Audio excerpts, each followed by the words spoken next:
नमस्कार दोस्तों, तो आप सब कैसे हैं। आप सबका स्वागत करते हैं हम अपने चैनल वंदना काव्या में।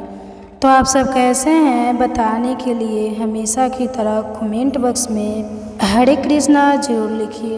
दोस्तों, आज आप सुनेंगे आषाढ़ मास अध्याय 22 के बारे में।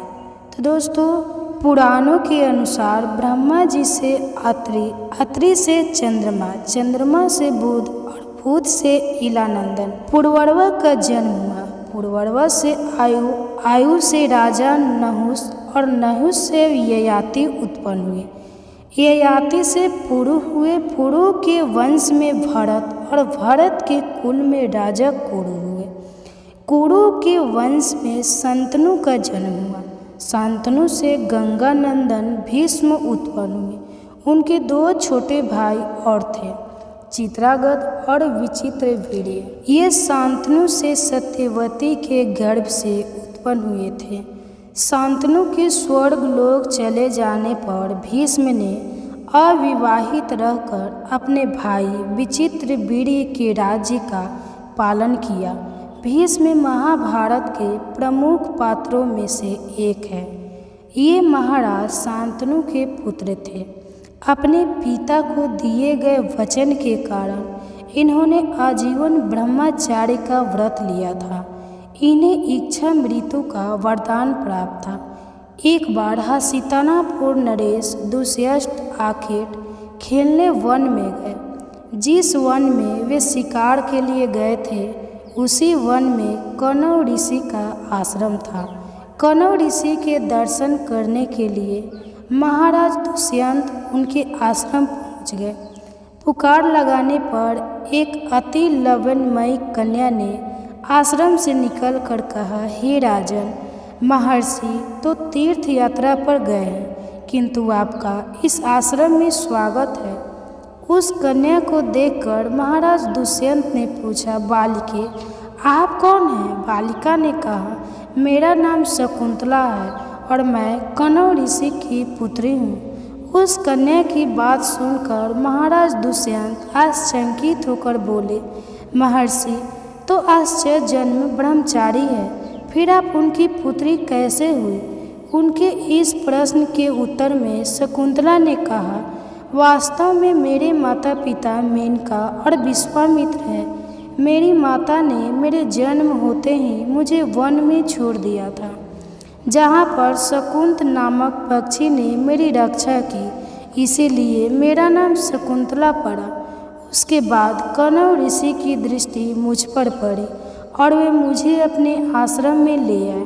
उन्होंने ही मेरा भरण पोषण किया। जन्म देने वाला, पोषण करने वाला तथा अन्न देने वाला, ये तीनों ही पिता कहे जाते हैं।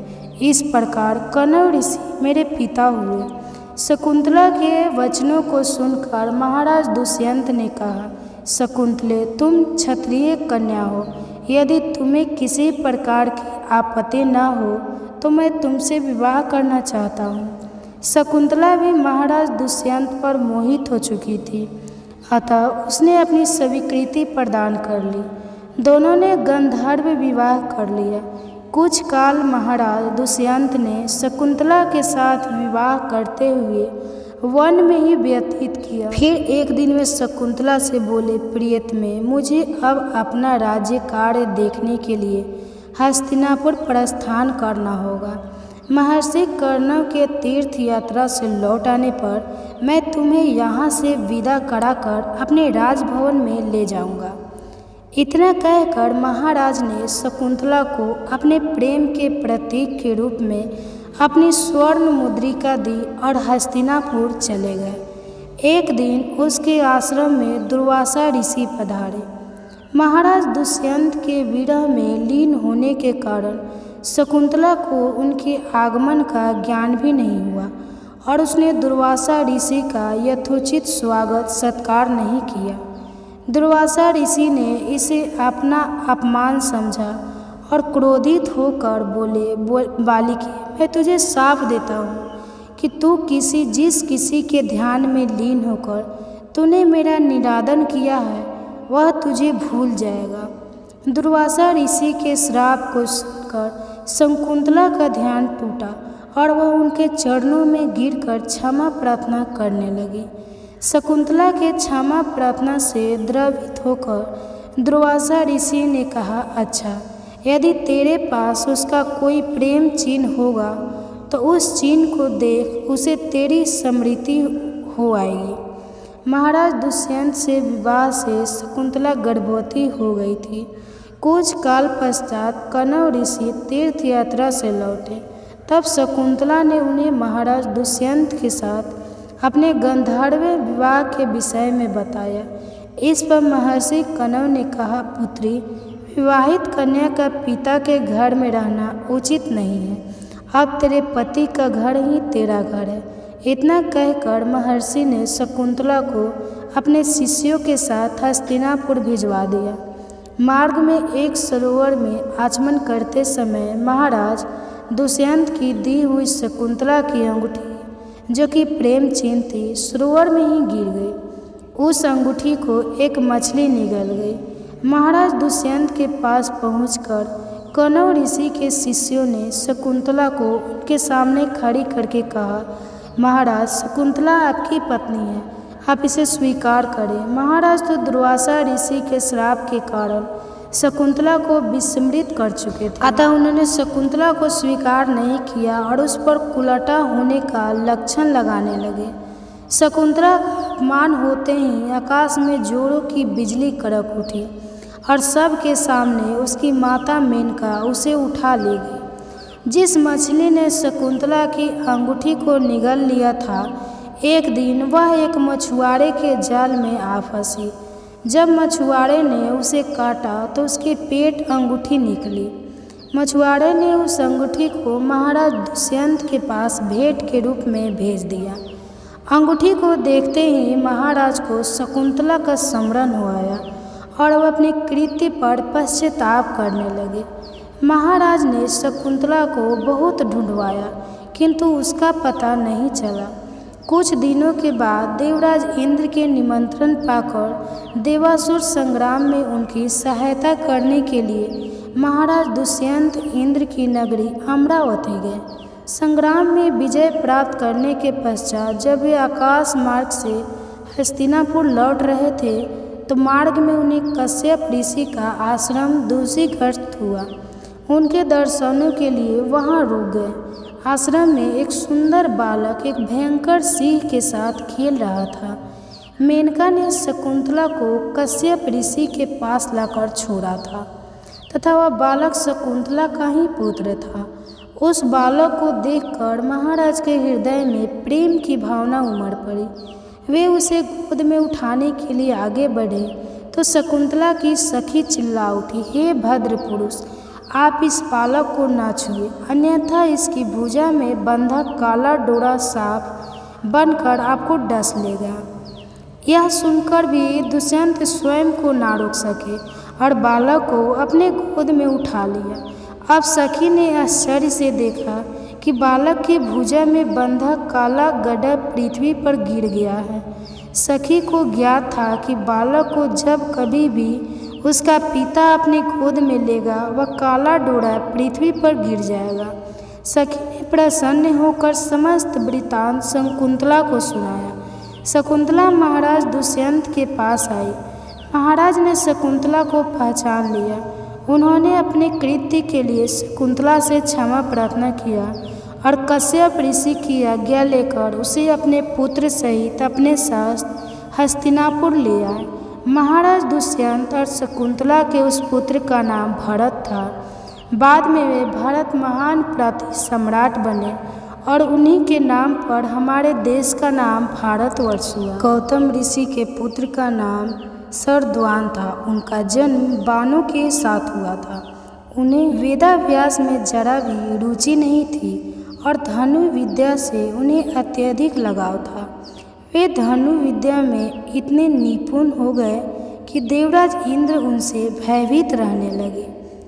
इंद्र ने उन्हें साधना से डिगाने के लिए नामपदी नामक एक देव कन्या को उनके पास भेज दिया।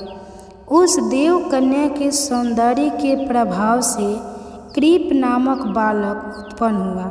और दूसरे भाग से कृपि नामक कन्या उत्पन्न हुई। कृप भी धनु विद्या में अपने पिता के समान ही परमगत हुए। भीष्म जी ने इन्हीं कृप को पांडवों और कौरवों की शिक्षा दीक्षा के लिए नियुक्त किया और वे कृपाचार्य के नाम से विख्यात हुए। कृपाचार्य के द्वारा पांडवों तथा कौरवों की प्रारंभिक शिक्षा समाप्त होने के पश्चात अस्त्र शस्त्रों की विशेष शिक्षा के लिए भीष्म जी ने द्रोण नामक आचार्य को नियुक्त किया। द्रोण के साथ प्रसत नामक राजा के पुत्र द्रुपद भी शिक्षा प्राप्त कर रहे थे तथा दोनों में प्रगाढ़ मैत्री हो गई। उन्हीं दिनों परशुराम अपनी समस्त संपत्तियों को ब्राह्मणों में दान करके महेंद्राचल पर्वत पर तप कर रहे थे। एक बार द्रोण उनके पास पहुँचे और उनसे दान देने का अनुरोध किया। इस पर परशुराम बोले, वत्स तुम विलंब से आए हो, मैंने तो अपना सब कुछ पहले से ही ब्राह्मणों को दान में दे डाला है। अब मेरे पास केवल अस्त्र शस्त्र ही शेष बचे हैं। तुम चाहे तो उन्हें दान में ले सकते हो। द्रोण यही तो चाहते थे, अतः उन्होंने कहा, हे गुरुदेव, आपके अस्त्र शस्त्र प्राप्त करके मुझे अत्यधिक प्रसन्नता होगी, किंतु आपको मुझे इन अस्त्र शस्त्रों की शिक्षा दीक्षा देनी होगी तथा विधि विधान भी बताना होगा। इस प्रकार परशुराम के शिष्य बनकर द्रोण अस्त्र शस्त्र आदि सहित समस्त विद्याओं को अभूतपूर्व ज्ञाता हो गए। शिक्षा प्राप्त करने के पश्चात द्रोण का विवाह कृपाचार्य की बहन कृपि के साथ हो गया। कृपि से उनका एक पुत्र हुआ। उनके उस पुत्र के मुख से जन्म के समय अश्व की ध्वनि निकली, इसलिए उसका नाम अश्वत्थामा रखा गया। किसी प्रकार का राजाश्रय प्राप्त न होने के कारण द्रोण अपनी पत्नी कृपि तथा पुत्र अश्वत्थामा के साथ निर्धनता के साथ रह रहे थे। एक दिन उनका पुत्र अश्वत्थामा दूध पीने के लिए मचल उठा, किंतु अपनी निर्धनता के कारण द्रोण पुत्र के लिए गाय के दूध की व्यवस्था न कर सके।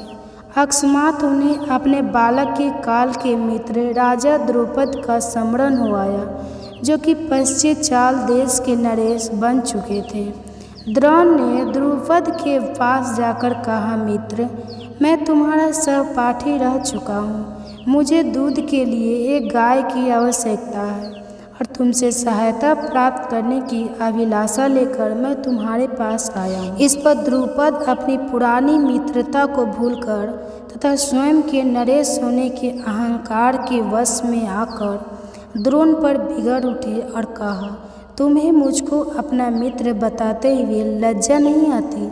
मित्रता केवल समान वर्ग के लोगों में होती है, तुम जैसे निर्धन और मुझ जैसे राजा में नहीं।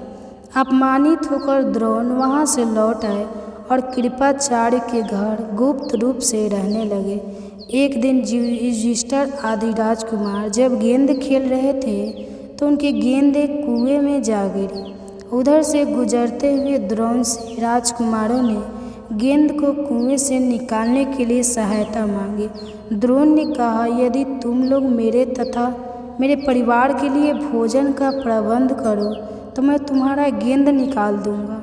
युधिष्ठिर बोले, देव, यदि हमारे पितामह की अनुमति होगी तो आप सदा के लिए भोजन पा सकेंगे। द्रोणाचार्य ने तत्काल एक मुट्ठी सीख लेकर उसे मंत्र से अभिमंत्रित किया और एक सीख से गेंद को छेदा, फिर दूसरे सीख से गेंद में फंसे सीख को छेदा। इस प्रकार सीख से सीख को छेदते हुए गेंद को कुएं से निकाल दिया। इस अद्भुत प्रयोग के विषय में तथा द्रोण के समस्त विषयों में प्रकांड पंडित होने के विषय में ज्ञात होने पर भीष्म पितामह ने उन्हें राजकुमारों की उच्च शिक्षा की नियुक्त कर राजाश्रय में ले लिया और वे द्रोणाचार्य के नाम से विख्यात हुए। तो दोस्तों, आज के अध्याय में बस इतना ही। अब सुनिए आगे की पौराणिक कथा। श्री ब्रह्मा जी के मुख से गरुड़ तीर्थ और गोवर्धन तीर्थ की महिमा वर्णन सुनने के बाद देवर्षि नारद ने श्री ब्रह्मा जी से पूछा कि हे पितामह, अन्य तीर्थों का वर्णन भी कीजिए। तब श्री ब्रह्मा जी कहने लगे, नारद, श्वेत तीर्थ तीनों लोकों में विख्यात है। उसके श्रवण मात्र से मनुष्य सभी पापों से मुक्ति पा जाता है। पूर्व काल में श्वेत नाम के एक ब्राह्मण थे जो महर्षि गौतम के प्रिय शिखा थे। वे गोदावरी के तट पर रहकर अतिथियों के स्वागत सत्कार में लगे रहते हैं और मन तथा क्रिया द्वारा भगवान शिव का भजन करते थे। वे सदा शिव की पूजा और ध्यान करते रहते थे। शिव के भजन में ही उनकी आयु पूरी हो गई थी। तब यमराज के दूत उन्हें ले जाने के लिए आए, परंतु नारद जी वे ब्राह्मण देवता के घर में प्रवेश ना कर सके। जब ब्राह्मण की मृत्यु का समय व्यतीत हो गया, तब चित्रक ने मृत्यु से पूछा, मृत्यु, श्वेत का जीवन समाप्त हो चुका है, वह अब तक क्यों नहीं आया? तुम्हारे दूत भी अभी तक नहीं लौटे। ऐसा होना उचित नहीं है। यह सुनकर मृत्यु को बड़ा क्रोध हुआ और वे स्वयं श्वेत के घर पर पधारे। उनके दूत भयभीत होकर द्वार के बाहर ही खड़े हुए थे, जिन्हें देखकर मृत्यु ने पूछा, दूतों के बाद क्या बात हुई? तुम लोग द्वार के बाहर कैसे खड़े हुए? तब दूत बोले, श्वेत भगवान शिव के द्वारा सुरक्षित है, हम उनकी ओर आंख उठाकर भी नहीं देख सकते। उनके ऊपर भगवान शंकर प्रसन्न हो जाए, फिर उन्हें भय कैसा? तब मृत्यु ने अपना फंदा हाथ में लेकर स्वयं ही ब्राह्मण के घर में प्रवेश किया। ब्राह्मण तो भक्ति पूर्वक भगवान शिव की पूजा कर रहे थे। उन्हें ना तो मृत्यु के आने का पता था और ही यमदूतों की श्वेत के समीप पाशुधारी मृत्यु को खड़ा देख दंडभारी भैरव ने विस्मित होकर पूछा, मृत्यु देव, यहाँ क्या देखते हो? मृत्यु ने उत्तर दिया, मैं श्वेत को ले जाने के यहाँ पर आया हूँ, अतः इन्हीं को देख रहा हूँ। भैरव ने कहा, लौट जाओ। मृत्यु ने श्वेत पर अपना फंदा फेंका। यह देख भैरव कुपित हो उठे। उन्होंने शिव के दिए हुए दंड से मृत्यु पर गहरी चोट की। मृत्यु देवता पास हाथ में लिए हुए धरती पर ही गिर पड़े। मृत्यु को मरा देख यमदूत भाग गए। उन्होंने मृत्यु के वध का समाचार यमराज से कहा, जिसे सुनकर महर्षि वाहन यमराज को बड़ा क्रोध आया। उन्होंने अधिक बलवान चित्रगुप्त, अपनी रक्षा करने वाले यमदूत, महर्षि भूत बिताल तथा आदि व्याधियों को शीघ्रतापूर्वक चलने का आदेश देकर तुरंत वहां से प्रस्थान किया। अपने साथियों सहित यमराज उस स्थान पर पहुँचे जहाँ द्विज श्वेत श्रेष्ठ भगवान शिव की आराधना में संलग्न थे। उस समय यमराज तथा भगवान शिव के पार्षदों में अत्यंत भयानक संग्राम छिड़ गया। कार्तिक ने स्वयं ही शक्ति संभाली और यमराज के दूतों को विदीर्ण कर डाला। साथ ही दक्षिण दिशा के स्वामी अत्यंत बलवान यमराज को भी मौत के घाट उतार दिया। मरने से बचे हुए यमदूतों ने भगवान सूर्य को यह सब समाचार कह सुनाया। यह अद्भुत बात सुनकर सूर्य भगवान समस्त देवताओं लोक के साथ मेरे समीप आए। फिर मैं भगवान विष्णु, इंद्र, अग्नि, वरुण तथा अन्य बहुत से देवता यमराज के पास गए। वे गोदावरी नदी के तट पर मृत अवस्था में पड़े हुए थे।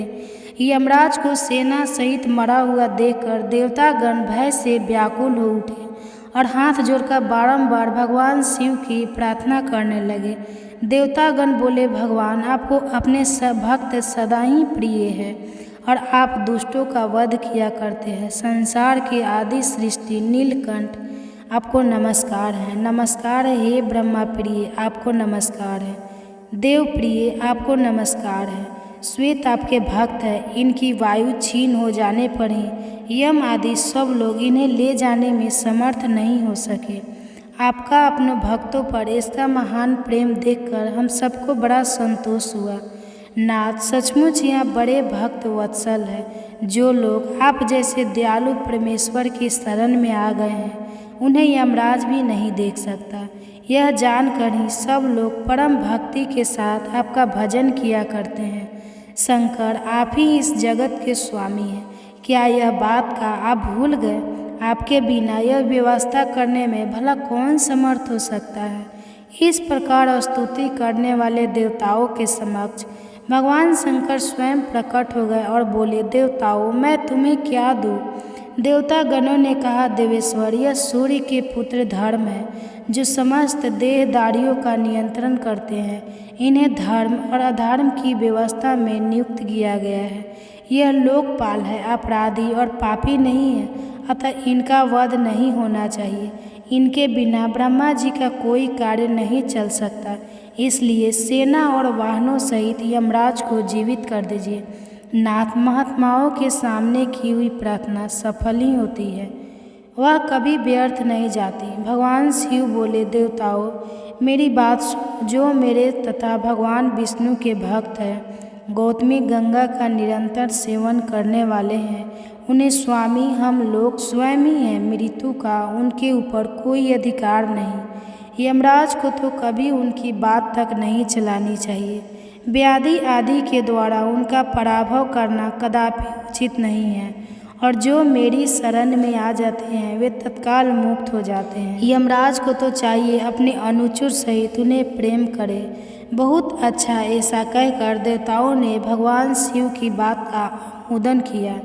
तब भगवान शिव ने अपने वाहन नंदी से कहा, नंदी केशव, तुम गौतमी का जल लेकर मरे हुए यमराज आदि के शरीर पर छिड़क दो। आज्ञा पाकर नंदी ने यमराज आदि सभी लोगों पर गोदावरी का पावन जल छिड़का, जिससे वह जीवित होकर उठ बैठे और दक्षिण दिशा की ओर चले गए।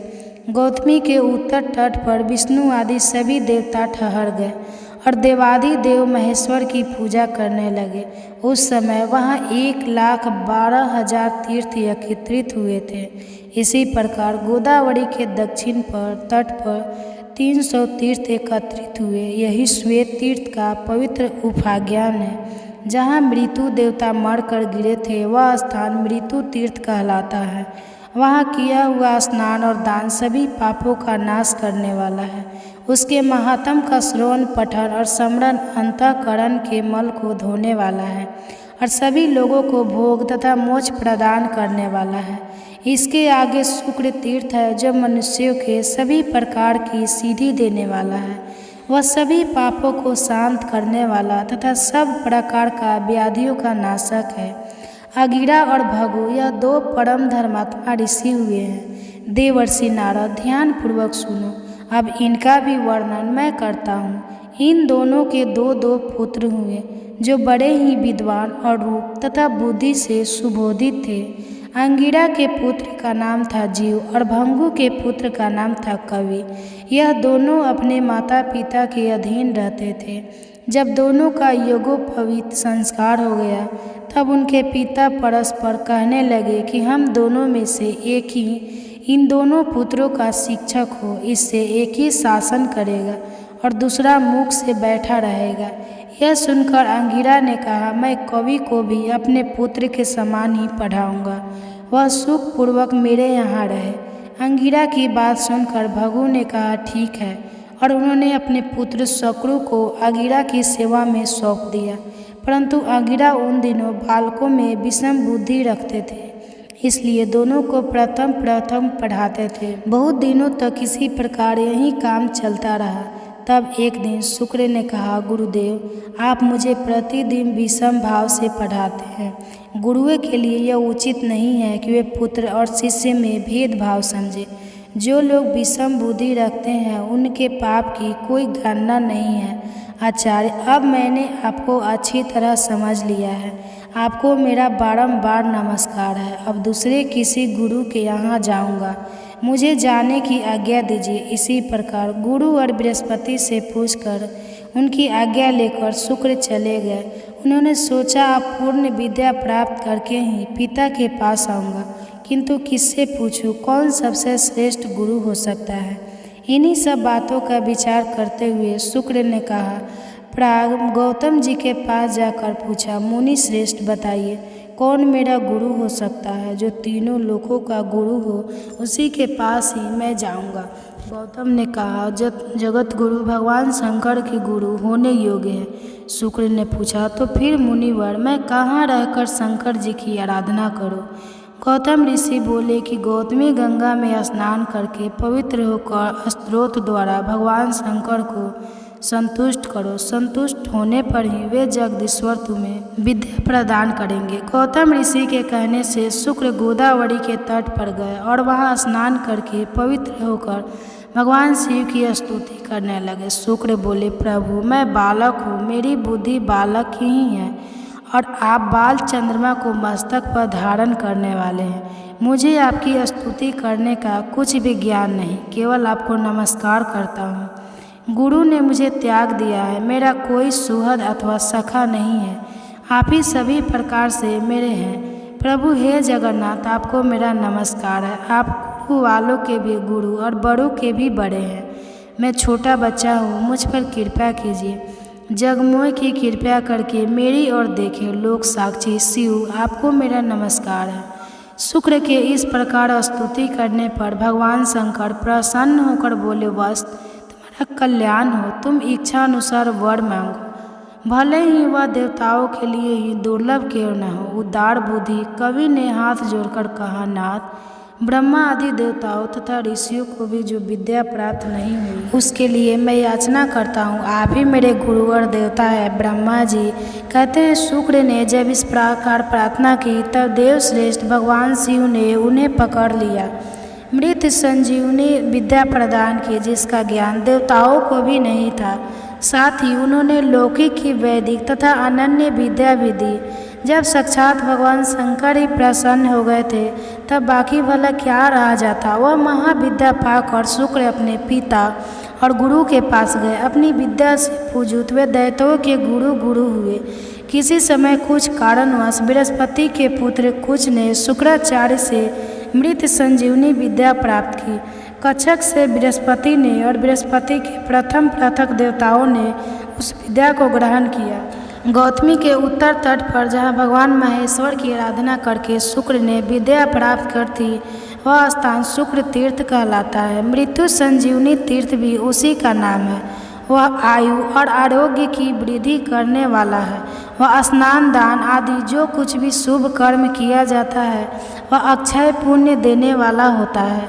शुक्र तीर्थ के बाद इंद्र तीर्थ है। हे नारद, वह ब्रह्मा हत्या का विनाश करने वाला होता है।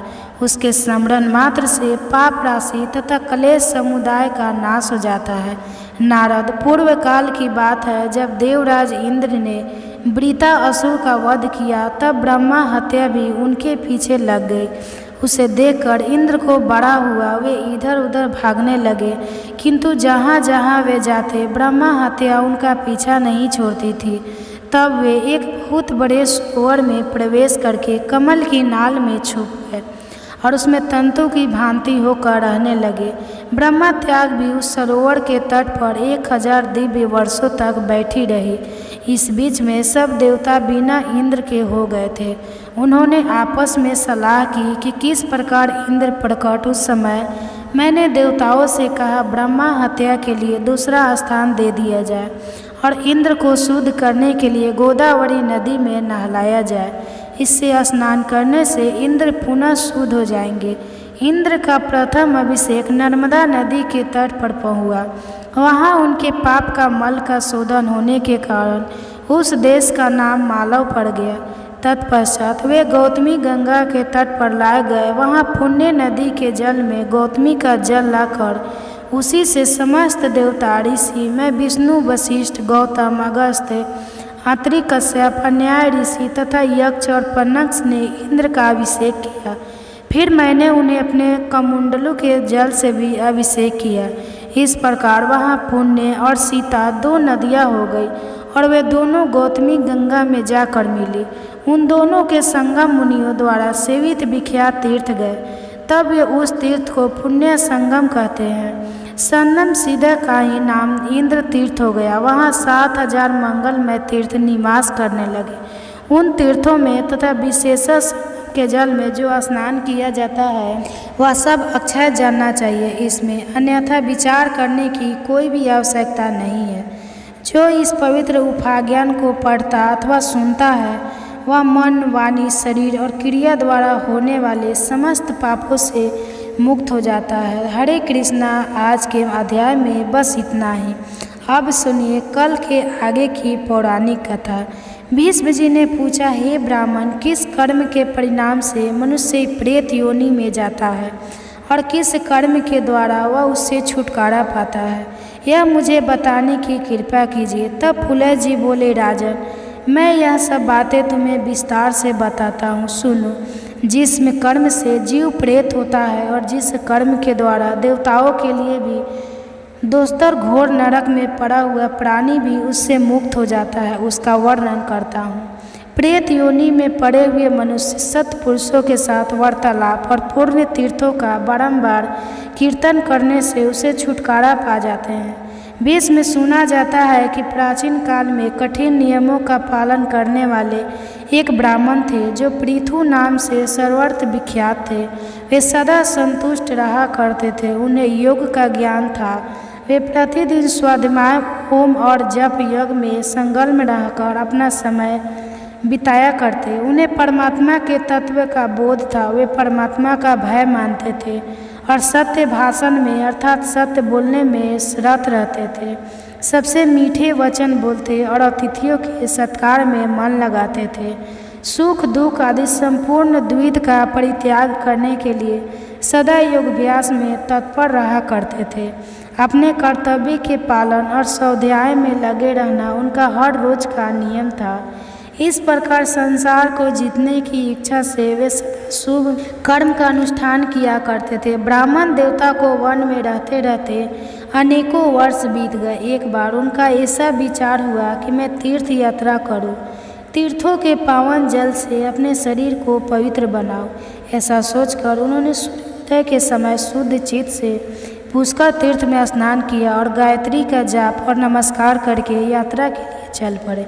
चलते चलते एक जंगल के बीच कंका कीर्ण भूमि में, जहाँ न वृक्ष था और न जल था, उन्होंने अपने सामने 5 पुरुषों को खड़े देखा जो बड़े ही भयंकर थे। उनका विकट आकार और पाप पूर्ण दृष्टि वाले थे। अत्यंत घोर प्रेतों को देखकर उनके हृदय में कुछ भय उमड़ आया, फिर भी वे निश्चय भाव से खड़े रहे। यद्यपि उनके मन में भय था, फिर भी उन्होंने धैर्य धारण करके बड़े ही मधुर शब्दों में उन प्रेतों से पूछा कि विकराल मुख वाले प्राणियाँ, तुम लोग कौन हो, जिसके द्वारा कौन सा ऐसा कर्म बन गया है जिससे तुम्हें इस विकृत रूप की प्राप्ति हुई। प्रेतों ने कहा, हम भूख और प्यास से पीड़ित होकर सदा महान दुख से घिरे रहते हैं। हमारा ज्ञान और विवेक नष्ट हो गया है, हम सभी अचेत हो रहे हैं। हमें इतना भी ज्ञान नहीं कि कौन दिशा किस ओर, दिशाओं के बीच की अवान्तर दिशाओं को भी नहीं जानते। आकाश, पृथ्वी और स्वर्ग का भी हमें ज्ञान नहीं है। यह तो दुख की बात हुई। सुख बस इतना ही है कि सूर्योदय देखकर हमें प्रभात सा लग रहा है। हम में से एक का नाम परिचित है, दूसरे का नाम सूची मुख है, तीसरे का नाम शीघ्र, चौथे का रोधक और 5वें का लेखक है। ब्राह्मण ने पूछा, तुम्हारे नाम कैसे पड़ गए? क्या कारण है जिससे तुम लोगों को यह नाम मिले हैं?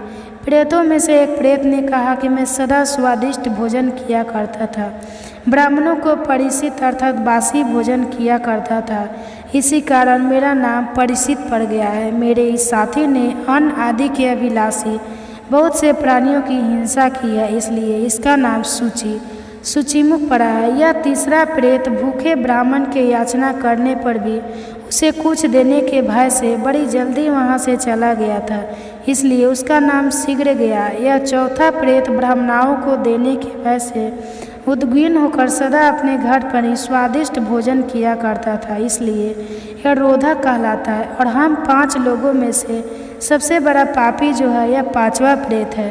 यह याचना करने पर चुपचाप खड़ा रहता था। यह धरती तो रो देने लगता था, इसलिए इसका नाम लेखक पड़ गया। लेखक बड़ी कठिनाई से चलता है। रोधक को सिर नीचा करके चलना पड़ता है। शीघ्र पंगु हो गया है। सूची अर्थात हिंसा करने वाले सुई के समान मुंह हो गया है और मुझ परिचित की गर्दन लंबी और पेट बड़ा हो गया है। उसने अपने पाप के प्रभाव से मेरा अंडकोश भी बढ़ गया है और दोनों होठ भी लंबे होने के कारण लटक गए हैं। यही हमारे प्रेत योनि में आने का वृत्तांत है जो मैंने तुम्हें सुना दिया। अगर तुम्हारी इच्छा हो तो कुछ और भी पूछने पर उस बात को भी हम बताएंगे। ब्राह्मण बोले कि इस पृथ्वी पर जितने भी जीव रहते हैं उन सब की स्थिति आहार अर्थात भोजन पर भी निर्भर है। इसलिए मैं तुम लोगों का आहार भी जानना चाहता हूँ कि तुम लोग क्या खाते हो। सरस्वती में स्नान करने से जिस फल की प्राप्ति होती है उसी के लिए तो जप तप आदि साधन किए जाते हैं। जो भागवती प्राची सरस्वती का पवित्र जल भी पी लेते हैं उन्हें मनुष्य नहीं देवता समझना चाहिए। ऐसा मार्कंडेय कहते हैं। सरस्वती नदी के तट पर पहुंचकर स्नान करने का कोई नियम नहीं है। भोजन के बाद या भोजन से पहले दिन में या रात में कभी भी स्नान किया जा सकता है। वह तीर्थ अन्य सब तीर्थों की अपेक्षा प्राचीन और श्रेष्ठ माना गया है। वह प्राणियों के पापों का नाशक और पुण्य जनक कहा गया है। तो हरे कृष्णा, आज के अध्याय में बस इतना ही। इसके आगे का वृत्तांत आप सभी अगले अध्याय में जरूर सुनिए। धन्यवाद।